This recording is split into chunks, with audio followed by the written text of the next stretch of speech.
Hello everyone, welcome back to our daily clues by Sam. We have a lot of animals today, very nice. I love when we have different things. I think one of the nice things from this puzzle is that we can have just little subtle kind of changes, sometimes favor text, sometimes just the characters that change in some way that doesn't actually change the game, but it gives it a little twist, something that you can be surprised by each day. So thank you so much, Sam, for always working on that, doing different stuff for us, especially for free. And if you are new here, we play Clues by Sam most of every day here on the channel. And it is a puzzle with 20 people who are either criminals or innocents. We gotta figure that out with the clues that they give us.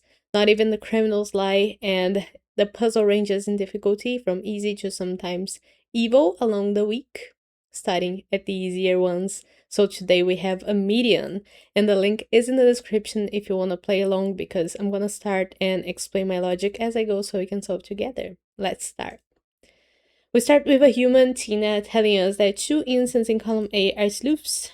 There's two people in column A who are sleuths, so both of them have to be innocents, but it doesn't mean that these are the only innocents in column A. It might be that there's more innocents who are not sleuths. But we don't need Tina's clue anymore, so we click on it and it sort of hides a little bit from our sight. Emma now says that exactly 3 innocents in row 4 are mechanics. Oh, I was also... There's 3 innocents in row 4, so all of them... Oh, there's 3 mechanics in row 4, so all of them have to be innocents.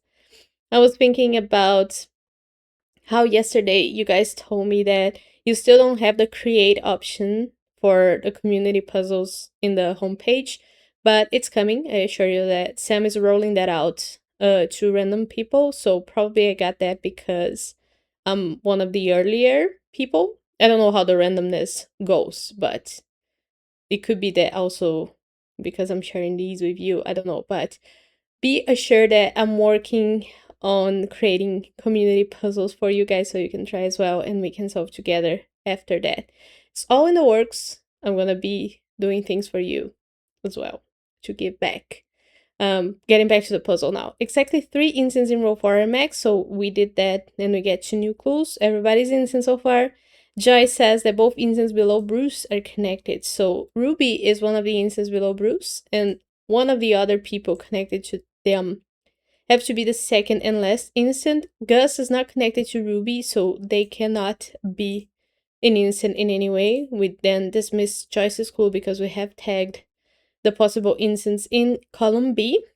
Gus says that an odd number of instants on the edges neighbor Ruby.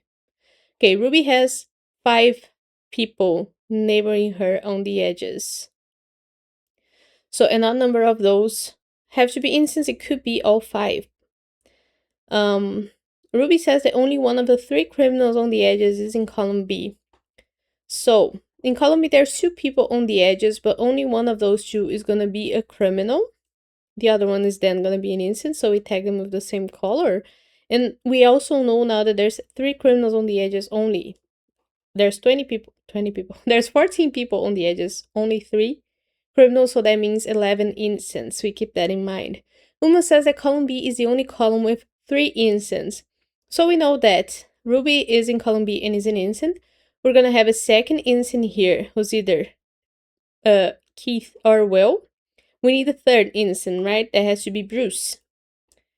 And since Bruce was opposites with Will, that means that Will has to be a criminal, which makes Keith an innocent. And I got that from reading the clues sort of out of order, but it worked for me anyway. Talking about Ruby's clue. If we look at Ruby now, knowing that she needs to have an odd number of instants on the edges neighboring her, and Will is not an instant now, that means that at most 3 people on the edges who neighbor Ruby could be innocents. Where's that clue? Gus's clue. Will now says there are exactly 2 instants below Emma, so one of them is Joyce. The second one indicates that we now have an opposite couple here. One of either Peter or Vince is gonna be the last instant below Emma.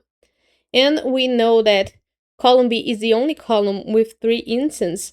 So we need one more innocent in column A to total 4, because we couldn't be left with Emma, Joyce, and the last person below Emma who is an innocent, which would total 3. So that makes Anna an innocent as well. And we now know that Ruby has Joyce as an innocent neighboring her on the edge, and a second person here who's either Peter or Vince. That's 2. 2 is an even number, so we need one more person to neighbor Ruby and be an innocent, and that's Zola. And we don't need a clue that says that Ruby has an odd number now. Or wills, because we've tagged the people in column A. Zola now says there's an odd number of criminals in column D, and we know that that odd number couldn't be 3, because column B is the only column with 3. So it could be only 1, but if it was only 1, we have Uma already in column D, who is an innocent. Oh, we're talking about criminals. There I go, mixing them up. Shouldn't be doing that. So that has nothing to do with column B, having 3 innocents. We're talking about criminals here. But the thing is, we couldn't have 3 criminals in column D, because there's 3 criminals total on the edges. And there's already 2 of them on these edges. So the most criminals we could have in column D is 1, right? So we didn't really need Zola's clue to tell us about the single criminal in column D. What it does actually tell us is about Chris not being a criminal, because then we would have too many criminals on the edges. Now Chris says that only one person in a corner has exactly 2 innocent neighbors, and that person is Anna. All of her neighbors are already revealed. There's Bruce and there's Emma. So nobody else could have 2.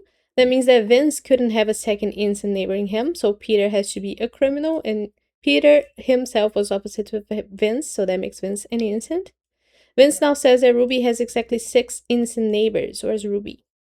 Ruby so far has 5 innocent neighbors: Joyce, Keith, Tina, Zola, and Vince. So the 6th one has to be Linda, and last one, and we don't need Vince's clue anymore. Linda now says that there are more innocents in row 3 than row 4. So row 4 has all of the innocents it's ever gonna get. It has 3, which means that row 3 needs to have more than that, so everybody in row 3 has to be an innocent. And now Nancy says there's an equal number of criminals above Zara and above Vince. There's 1 criminal above Vince, so that means that the single criminal in column D is gonna be above Zara, and that makes Zara not the single criminal in column D. And Igor and Dennis are now opposites. Zara tells us that exactly 2 innocents in column C have a criminal directly to the left of them. So we have to look for innocents in column C, which so far is everybody, and those innocents who among them has 2, or who among them has 1 criminal to the left of them.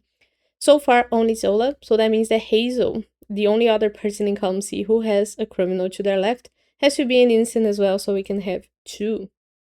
That's a lot of innocents. Now,